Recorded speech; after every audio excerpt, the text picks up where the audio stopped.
College principal ఇక్కడ విశేషమైనటువంటి lecturers మరియు ఇంతవరకు చదువుకునేటువంటి విద్యార్థులు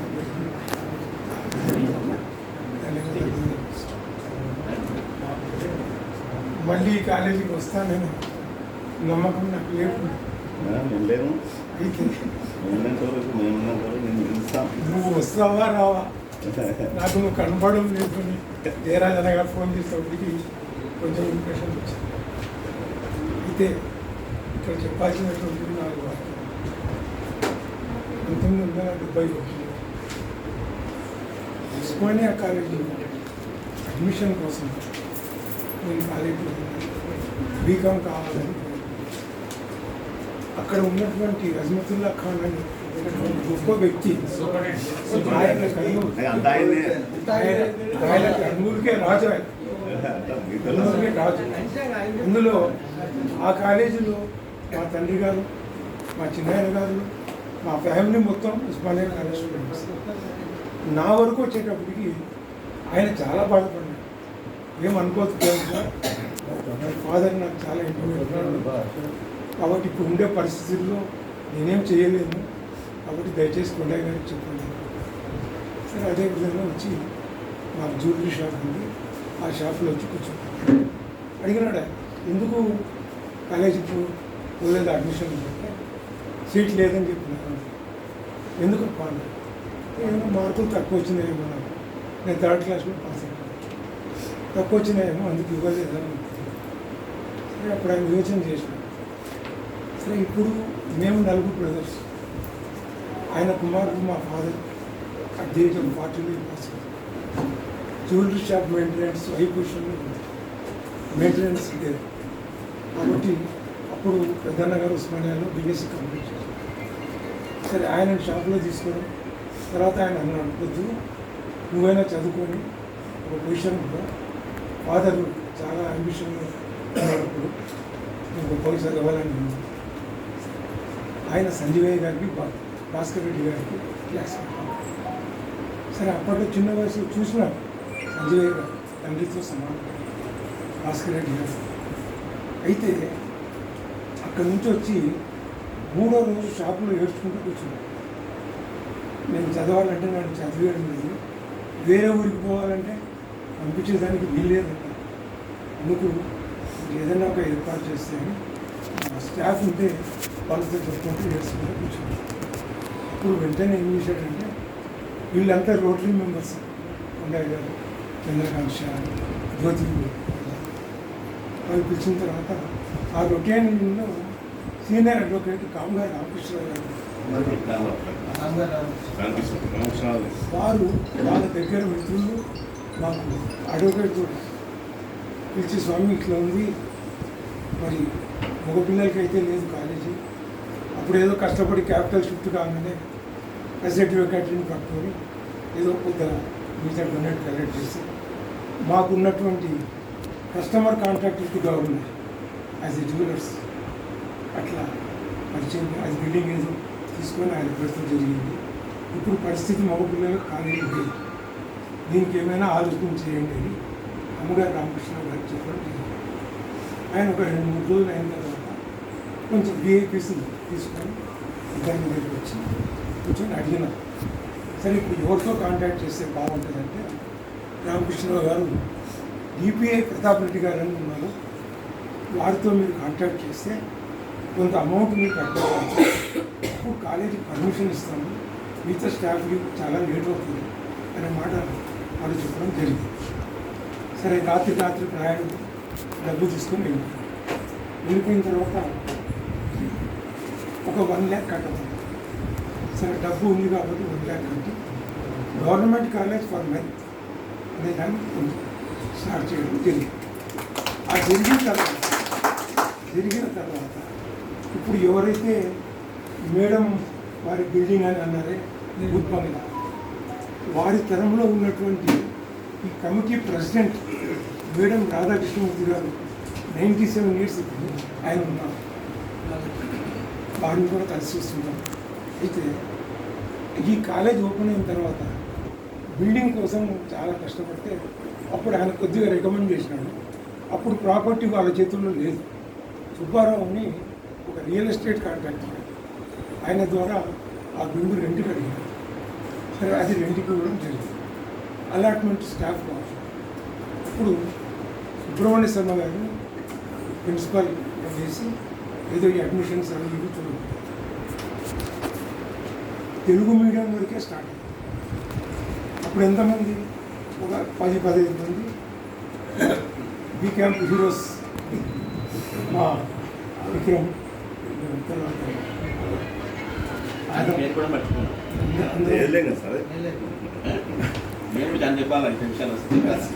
కలిసి అప్పుడు ఆ కాలేజీలో చేరడం జరిగింది. ఒకే లెక్చరర్, మున్సిపల్ అయిన లెక్చరర్. ఒక 2-3 నెలల తర్వాత పాఠశాల గారు జరిగింది కామర్స్. మర్కండేలో వచ్చేటప్పటికి కామగారు రామకృష్ణరావు గారు పర్ అవర్ 60 రూపాయలు ఛార్జ్ చేసినారు. పర్ అవర్ 60 రూపీస్ స్టార్ట్ చేసి ఆయన వీక్లీ ట్వైస్ వచ్చి మర్కండేలో చెప్పారు. తర్వాత ఇంగ్లీష్ మీడియం కూడా కావాలని స్టార్ట్. జైపాల్ కూడా వచ్చారు. అప్పుడు ఆయన ఏం చేసినారంటే ఒక 5-6 మంది స్టూడెంట్స్ మా షాప్కి వచ్చినారు. సార్ ఇట్లా గవర్నమెంట్ కాలేజ్ స్టార్ట్ చేసినారంట, మేము ఇంగ్లీష్ మీడియం ఉంటే మేము కూడా చదువుతాం సార్. సరే ఒక 1 మంత్ టైం తీసుకుని ఇంగ్లీష్ మీడియం సెలక్షన్. ఆ ఇంగ్లీష్ మీడియం స్టార్ట్ అయిన తర్వాత శాంతిరామ్, తర్వాత సాయి కుమార్ అని కమిషనర్ ఆఫ్ కమిషన్ ట్యాక్సెస్, తర్వాత ఇంకొక 6 మెంబర్స్ ఇట్లా జాయిన్ అయిపోయి కింద కూర్చునేవాళ్ళు. కలెక్టర్ కోసలరావు గారు ఆయన షాప్ కస్టమర్, ఆయన వైఫ్. మా పిల్లలు బీకామ్ చదువుతున్నారు, కింద కూర్చొని ఉంటే సిగ్గుగా ఉన్నట్టు ఏదైనా 4 గార్డెన్స్ కూర్చొని పోయింది అని ఆయన పెద్ద ఆయన రిక్వెస్ట్ చేశారు. లేదండి నేను పంపిస్తాను అని 100 గార్డెన్స్ చేస్తాను సార్. తర్వాత కాలేజీ చిన్న స్టాఫ్ ఇది జరుగుతూ ఉండగా సుబ్రహ్మణ్య శర్మ గారికి స్టాఫ్ రావడం జరిగింది. 71 అయిపోయింది, మళ్ళీ 72 బ్యాచ్ అయిపోయింది, 73 బ్యాచ్ అయిపోయింది, 74లో ఎగ్జామినేషన్ రాసి. అయితే ప్రతి లెక్చరర్ కూడా తన సొంత బిడ్డ మీద చూసుకున్నాను. ఎందుకంటే ఇక్కడ ఏదైనా గడబడులు అంటే మాకు చేత లేదు కాదు. ఒకవేళ ఏదైనా గడబడి జరిగినా ఏదో అక్కడికి సర్దుబాటు అయ్యింది. అట్లా కొంతవరకు జరిగింది, కొంతవరకు అల్లర్లు కూడా జరిగింది. సరే కాలేజీలో యూత్ కదా, జరగాల్సిందే తప్పదు. సరే ఇప్పుడు ఆ ప్రొటెక్షన్ వాళ్ళ సంగతి చెప్తాను. అప్పుడు నేను ఇన్కమ్ ట్యాక్స్ కమిషనర్కి ఫోన్ చేశాను. సార్ ఇట్లా జరుగుతూ ఉంది మా కాలేజీది, అది ఎవరిది ఏం కదా, అది ఏం చెప్పేదానికి కాదు, లేదు మీరు చదువుకోండి అక్కడికి పూర్తి అవుతుంది అని వాళ్ళు రికమెండ్ చేయడం, సార్ వాళ్ళు కష్టపడడం, అక్కడ క్రికెట్ మ్యాచ్ జరగడం, ఇవన్నీ నాకు అనిపిస్తుంది. ఎందుకు నేను కోరుకునేది ఏమంటే ఆ కాలేజీలో చదివినందుకు ఒక రెడ్ క్రాస్ సొసైటీ అనే దాంట్లో నేను మెంబర్గా చేరడం జరిగింది. ఆ మెంబర్గా చేరడం జరిగిన తర్వాత ఒక చిన్న ప్రాపర్టీని ఉండయ్య గారు జాన్ టాకీస్ దగ్గర ఒక ఫ్రీ మెటర్నిటీ హోమ్ రన్ చేశారు. అప్పుడు లోకల్ పీపుల్ కూడా మహిళా సమాజం వాళ్ళు కొంతమంది చేరి అక్కడ ఒక అంగన్వాడీ ప్రోగ్రామ్ నడుపుతుంది.